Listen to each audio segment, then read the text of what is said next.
বরফের গভীরে বিজ্ঞানীরা এমন এক রহস্যময়ী নারীকে খুঁজে পেয়েছিলেন। তিনি প্রায় 10,000 বছর ধরে বরফের কবলে বন্দী ছিলেন। তার শরীরে এমন এক অবিশ্বাস্য ক্ষমতা লুকিয়েছিল যা মানব জাতির ভাগ্য বদলে দিতে পারবে। গল্পটা শুরু হয়েছিল অ্যান্টার্কটিকার হিম শীতল বরফ রাজ্যে। এখানে বিজ্ঞানীরা বরফের গভীর স্তরের নমুনা সংগ্রহ করছিলেন।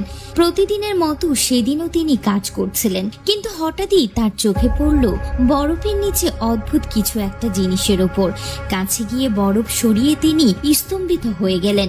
তার সামনে ছিল একজন মহিলার নিথর দেহ, যা হাজার হাজার বছর ধরে বরফের নিচে চাপা পড়ে আছে। এত দীর্ঘ সময় বরফে থাকার পরও তার শরীর অক্ষত ছিল। ধীরে ধীরে টর্চের আলো মহিলার মুখের দিকে ফেলতেই মহিলার চোখের মণি হালকা নড়ে উঠল। মেশিন দিয়ে পরীক্ষা করে জানা গেল 10,000 বছরের পুরনো সেই মহিলা তখনও জীবিত। তার মস্তিষ্কে মৃদু প্রাণের স্পন্দন রয়েছে। মহিলাকে বরফ থেকে বের করার সিদ্ধান্ত নেওয়া হলো। এটি অত্যন্ত ঝুঁকিপূর্ণ কাজ ছিল। বিজ্ঞানীরা কম্পিউটার নিয়ন্ত্রিত হিটার ব্যবহার করে ধীরে ধীরে বরফ গলাতে লাগলেন। সময় বাঁচাতে দ্রুত তাপমাত্রা বাড়ানো হলো। কয়েক ঘন্টা পর মহিলার শরীর সম্পূর্ণ মুক্ত হলো। বরফ গলে যাওয়ার পর তার সুন্দর চেহারা সবার সামনে ভেসে উঠল। সাবধানে তাকে অপারেশন টেবিলে নিয়ে যাওয়া হলো। মহিলাটি ধীরে ধীরে চোখ মেলে তাকালেন। জ্ঞান ফেরার পর মহিলাটি বেশ ভীত হয়ে কাঁপতে লাগলেন। ডাক্তাররা তাকে শান্ত করার জন্য ইনজেকশন দিলেন।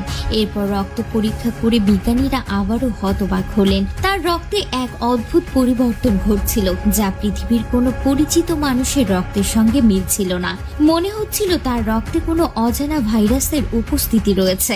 বিজ্ঞানীরা প্রাথমিকভাবে ধারণা করলেন এই মহিলা হয়তো প্রায় 40 লক্ষ বছর আগের বরফ যুগের কোনো ভিন গ্রহের প্রজাতি হতে পারেন। এই প্রশ্নগুলোর উত্তর পাওয়ার আগে হঠাৎ এক সহকর্মী ল্যাবের মেঝেতে অজ্ঞান হয়ে পড়লেন। তার রক্তেও একই ভাইরাস পাওয়া গেল।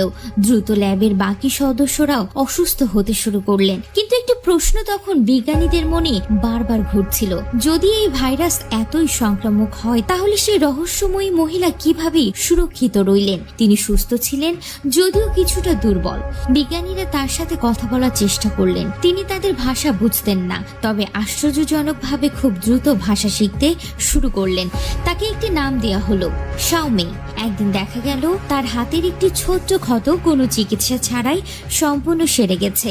এর মধ্যে অ্যান্টার্কটিকায় এক ভয়ঙ্কর বরফ ঝড় শুরু হলো। বাইরে থেকে আসা এক সহকর্মী গবেষণা কেন্দ্রে ফিরে যন্ত্রণায় কাতরাতে কাতরাতে অজ্ঞান হয়ে গেল। তার অবস্থা ছিল খুবই খারাপ।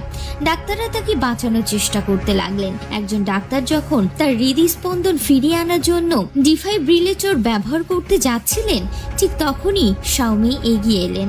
শাওমি ধীরে ধীরে তার হাত সঙ্গীর বুকে রাখলেন। তার মুখে যন্ত্রণার ছাপ ফুটে উঠল, যেন তিনি নিজের শরীরের সব শক্তি দিয়ে কিছু একটা করছেন। কয়েক মুহূর্ত পরেই সেই সহকর্মী আবার শ্বাস নিতে শুরু করলো এবং সুস্থ হয়ে উঠল। এই অলৌকিক ঘটনা দেখে সবাই বুঝতে পারল শাওমি এর মধ্যে এক অসাধারণ ক্ষমতা আছে। একে একে বাকি বিজ্ঞানীরা যারা ওই অজানা ভাইরাসে অসুস্থ হয়ে পড়েছিলেন, তাদের সবার অবস্থায় খারাপ হচ্ছিল। শাওমি তখন এগিয়ে এলেন। তিনি একের পর এক অসুস্থ বিজ্ঞানীর কাছে গেলেন এবং ধীরে ধীরে নিজের হাত তাদের বুকে রাখলেন।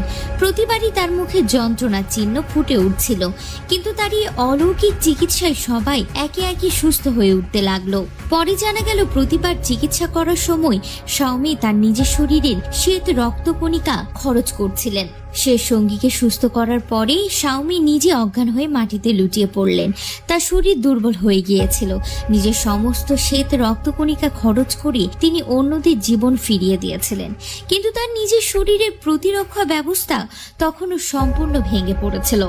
অ্যান্টার্কটিকার মতো জায়গায় ভালো চিকিৎসার ব্যবস্থা ছিল না, তাই তাকে দ্রুত একটি বিশেষ সুরক্ষিত ক্যাবিনেটে রেখে দেশের সেরা হাসপাতালে নিয়ে যাওয়ার প্রস্তুতি নেওয়া হলো। সবাই প্রার্থনা করছিল যেন তাকে বাঁচানো যায়।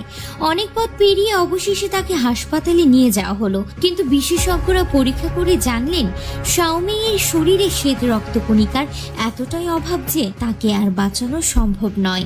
এভাবে শাওমি নিজে চিরকালের জন্য গভীর ঘুমে তলিয়ে গেলেন। তার আত্মত্যাগ মানব ইতিহাসে এক অমর দৃষ্টান্ত হয়ে রইল।